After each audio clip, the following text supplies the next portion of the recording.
जय जय श्री महाकाल। स्वागत है हमारे YouTube चैनल में। तो चैनल को सब्सक्राइब कर लीजिए। तो अगर आपको एक आज मैं जो बताने के लिए आया हूँ वो यक्षिणी की साधना है।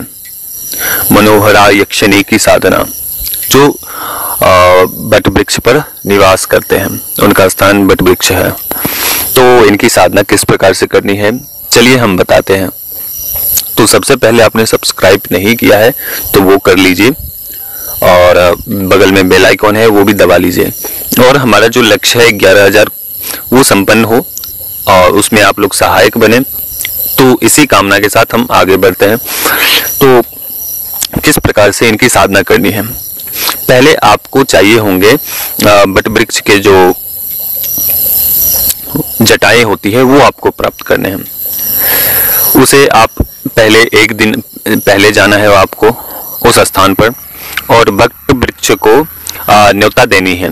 ठीक है, जो विधि आपको हमारी तरफ से बताई जाएगी, थोड़ी सी चावल और धूप अगरबत्ती, थोड़ी सी मिठाई, थोड़ा सा सिंदूर, ये सब आपको ले जाने हैं। और एक धागा जो धारण करते हैं ना, बांधते हैं ना, रक्षा सूत्र, वो वाला धागा आपको चाहिए होंगे। तो उसके प्रातः काल, ये जब आप न्योता देने के लिए जाएंगे वो दिन रविवार का हो। ठीक है, आपको बताना है कि मैं फलाने फलाने दिन आप आऊंगा और आपको अपनी पूर्ण शक्ति के साथ आपको चलना है। तो इस प्रकार से आपको न्योता देनी है। ठीक है, तो इस प्रकार से न्योता देकर और पुनः वापस आना है। उसे प्रातः काल आपको जाकर सुबह 6 बजे के आसपास, 6 बजे से पहले पहले उसे आप प्राप्त करके वापस आ जाने हैं। आपको थोड़ा सा जल लेने हैं, उसके ऊपर थोड़ा सा लगाने हैं और प्रार्थना करनी है कि अपनी संपूर्ण शक्तियों के साथ आप चलें हमारे साथ, और उसकी जटा को क्षमा मांगकर उसे तोड़ लेनी है। तोड़ने के पश्चात आपने एक लाल कपड़ा लेना है। लाल कपड़े में आपको उसे बांधकर और फिर वो वापस ले आना है। ठीक है, जब आप न्योता देने के लिए जाएंगे तो आप उसके पीछे नहीं, जब आप न्योता देकर लौट रहे हैं घर, तो आपको पीछे नहीं देखना है। ठीक है, आप सीधे न्योता देंगे और सीधे आपको घर आने हैं। ठीक है, तो इसी प्रकार से करने हैं। अगले दिन आपको सोमवार के दिन हो या किसी भी अमावस्या से या पूर्णिमा से इस साधना को आरंभ करनी है। ठीक है, इनकी साधना होली, दशहरा इत्यादि में कर सकते हैं। जो प्रबल नक्षत्र होते हैं ना, प्रबल समय जो होते हैं ना, उस समय में की जाती है इनकी साधना। तो ऐसा संभव नहीं है, लेकिन फिर भी आपको करने हैं। तो आप किसी भी अमावस्या या पूर्णिमा के समय आप इनकी साधना कर सकते हैं, इसमें कोई दिक्कत नहीं है। तो करना क्या है आपको कि वो जो सामग्री आपने ली है वो अपने पास रखना है, और एक यक्षिणी की कोई भी फोटो आप प्रिंट आउट से निकलवा लीजिएगा। जो हमारे द्वारा आपको भेजे जाएंगे फोटो, वो आपको फोटो निकलवा लेने हैं। ठीक है, और निकलवाने के पश्चात जो प्रक्रिया बताई जाएगी उसमें थोड़े थोड़े रंग भरने हैं। ठीक है, जो फोटो होंगे, जो आप प्रिंट आउट निकालेंगे, उसमें रंग भरने हैं। ठीक है, बाजार से आपको रंग मिल जाएंगे। ठीक है, पेंसिल वाला रंग, उससे आपको उसमें कलर कर देने हैं। और जब भी आप साधना करेंगे तो एक लाल वस्त्र बिछाने हैं, उसके समक्ष आपको वो फोटो रखने हैं। और फिर वो जो आपने अपने पास जो जड़ी आपने प्राप्त की है, जो आपने सामग्री बट वृक्ष से निकाली है, वो अपने सामने रखना है। जहां आप बैठे हो आसन के समीप रखना है। ठीक है, आसन के आगे जहां आप बैठे हो उसके आगे आपको लाल वस्त्र बिछाकर उस पर स्थापित कर दे देने हैं वह जड़ी, और इस प्रकार से करने हैं। ठीक है, उससे पहले गुरु मंत्र, घेरा, रक्षा किलन, ये सब आप कर लें। इनकी साधना आप घर में भी कर सकते हैं। इसमें किसी भी प्रकार का कोई भय वाली बात नहीं है या नुकसान वाली कोई भी बात नहीं है। ठीक है, इसमें किसी भी प्रकार के नुकसान नहीं होंगे। बाकी जो आपके गुरु हैं वो पूरा तरीका से आपको संभालने की क्षमता रखते हैं, तभी किसी भी साधना को करवाते हैं। हमारे द्वारा ऐसा नहीं होता है कि आप साधना कर ले, बीच में फंस जाओ और फिर हम आपको पूछेंगे भी नहीं। ऐसा नहीं है। हम पूरे आपके, अगर आप कोई भी साधना करते हो तो आपको पूरे तरीके से हमारी तरफ से एक सेफ्टी मिलते हैं, ठीक है।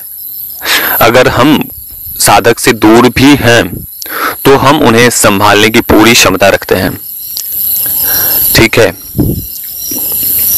चाहे कितना भी विपरीत समय हो, आपका गुरु के प्रति विश्वास, धैर्य होना आवश्यक है। अगर ये नहीं है तो फिर कुछ भी संभव नहीं है कि जीवन में कर पाए, ठीक है।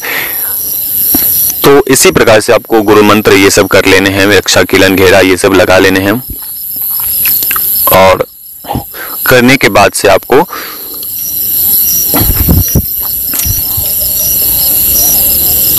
जो हमारे तरफ से मनोहारी यक्षिणी का जो मंत्र बताए जाएंगे, पहले तो गुरु मंत्र करने हैं, ठीक है।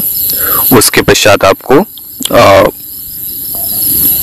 जो अलग से कोई एक मंत्र है, जो आकर्षण मंत्र है, वो आपको करने हैं, ठीक है। और उस आकर्षण मंत्र को पढ़कर हथेली के ऊपर 3 बार और पूरे शरीर में आपको लगाने हैं, ठीक है।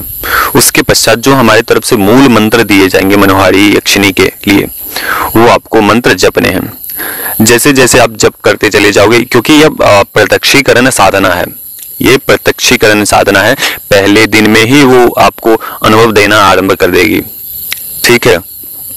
पहले दिन ही आपको अनुभव दिखने लगेंगे। तो साधक को धैर्य बनाकर रखना चाहिए, भयभीत नहीं होना चाहिए, ठीक है। क्योंकि अपने गुरु के ऊपर पूर्ण भरोसा आपके अंदर होना चाहिए कि हमें गुरु हर एक स्थिति से निकाल सकते हैं। रही बात कि कोई भी शक्ति आपके सामने खड़ी हो जाएगी तो कोई भी चाहेगा कि हम अपने सेवक को मारूं। आप जिसके काम करते हो या जिसके पास नौकरी करते हो, जिसके पास कुछ भी करते हो, ऑफिस वर्क करते हो, तो क्या वो चाहेगा कि आपको मारूं, नुकसान पहुंचाऊं? क्यों? क्योंकि आप उनका काम करके देते हो ना, तो वो आपको क्यों मारेंगी? तो उसी प्रकार से शक्ति भी है। अगर वो अपने साधकों को मारती चली जाएगी तो कौन उनकी साधना करेगा? कोई साधना करेगा? कोई उनके ऊपर भरोसा रखेगा? नहीं करेगा। तो शक्ति कभी भी किसी को मारती नहीं है, नुकसान नहीं पहुंचाती है। वो देखती है कि मैं जिसके पास जा रही हूं, क्या वह साधक योग्य है, क्या वो साधक मेरा मिसयूज करेगा, क्या करेगा, क्या मेरे सक्षम है। तो इस कारणवश वो अपने साधक की परीक्षा लेते हैं। तो साधक ऐसा धैर्यवान होना चाहिए कि कभी भी आपा नहीं खोना है। बस जैसे ही आपके अंदर सहनशीलता आ गई और उस स्थिति को बर्दाश्त करके निकल गए, तो फिर जीवन ही आपका परिवर्तित हो जाएगा, ठीक है। किसी चीज को पाने के लिए कुछ ना कुछ मोह छोड़ने होते हैं, ठीक है। अगर आप चाहते हो कि साधना क्षेत्र में आगे बढ़ें और कुछ प्राप्त करें, तो हर एक चीज को भूलकर आपको साधना करनी है, ठीक है। तो ये थी मनोहारिणी यक्षिणी की साधना। चलिए हम इनके लाभ बता देता हूं, ठीक है। जिनके बहुत अधिक कर्ज हैं, बहुत अधिक कर्ज, वो चुका नहीं पा रहे हैं, या कर्ज चुकाते हैं, या कर्ज लेकर किसी के परसेंटेज भरते हैं, तो ऐसे स्थिति में उनके लिए यह साधना सर्वोत्तम है, यह यक्षिणी की साधना, ठीक है। जिसकी हालत बहुत ही बदतर है, मतलब कि आर्थिक स्थिति बहुत कमजोर है और बहुत गरीब है, मतलब कि उसका कोई देखने वाला नहीं है, तो हम क्या बताएं, हमने ऐसे ऐसे व्यक्तियों के देखे हैं कि पूरे तरीके से, और उसका जीवन भी परिवर्तित होते देखा है हमने। ठीक है, तो ऐसी स्थिति में इनकी साधना वह व्यक्ति कर सकता है। दूसरा कि जो कुरूप है, जिसके मतलब कि जिसकी शादी नहीं हो रही है, कुरूप है मतलब कि उनकी चेहरा कुछ अच्छे नहीं है, या कोई भी लड़का जब शादी होती है तो वो कोई एक्सेप्ट नहीं करता है कि हाँ इससे शादी किया जाए, तो ये सौंदर्यवान भी बनाती है साधक को, चाहे वो स्त्री हो चाहे वो पुरुष हो, और उसके अंदर एक अलग सी आकर्षण शक्ति उत्पन्न कर देती है यह यक्षिणी। ठीक है, चाहे स्त्री हो पुरुष हो, उसके सौंदर्य में एक अलग सा चमक दिखने लगता है इस यक्षिणी के माध्यम से। दूसरा, जिसके शत्रु बहुत प्रबल है, मतलब कि पीछा छोड़े नहीं है, उसके ऊपर कभी क्रोध में आकर उसकी पिटाई कर देता है, या ऐसी परिस्थिति का निर्माण हो गया कि शत्रु छोड़ेगा ही नहीं, तो ऐसे स्थिति में उनकी साधना आप कर सकते हैं। शत्रु से पीछा छुड़ाते हैं। ठीक है, ये आपके और आपके परिवार की, आपके मित्र की, आपके परिवार के सभी सदस्यों की रक्षा करेंगे। अगर आपका कहीं भी विवाद है किसी भी स्थिति से, वो विवाद की भी निपटारा करेंगे। ठीक है, और जो लोग चाहता है कि इनके में एनर्जी लेना चाहते हैं तो एनर्जी भी आपको दिए जाएंगे, लेकिन वायु रूप में। ठीक है, तो वायु रूप में जो लोग लेना चाहते हैं, लेकिन अभी ऑनलाइन ही दिए जाएंगे वायु रूप में। जब हम सभी के शिविर जब आयोजन करेंगे तो उनका उस शिविर में सभी का प्रत्यक्षीकरण, जो लोग वायु रूप में लिए हैं उनका प्रत्यक्षीकरण जब हम शिविर लगाएंगे तो उस समय उनका प्रत्यक्षीकरण करवाएंगे। शिविर में सभी को आने होंगे जिन्होंने वायु रूप में ट्रांसफर लिए हैं किसी भी प्रकार की ऊर्जा, तो उनको बुलाए जाएंगे। तो अभी तो कभी 600-500 सब्सक्राइबर ही हैं, तो धीरे धीरे आशा करते हैं कि जल्दी से जल्दी संपन्न हो जाएंगे। तो जैसे ही संपन्न होते हैं तो शिविर का भी आयोजन करेंगे। तो अभी तक के लिए अनुमति दीजिए। जय श्री महाकाल, जय महाकाली, जय भैरव। और जिन लोगों ने सब्सक्राइब किया है उनका बहुत बहुत धन्यवाद, और जिन लोगों ने सब्सक्राइब नहीं किया है तो उनका भी धन्यवाद। आप सभी लोग सब्सक्राइब कर लीजिए। तो चलिए अनुमति दीजिए, सभी लोग खुश रहे, खुशहाल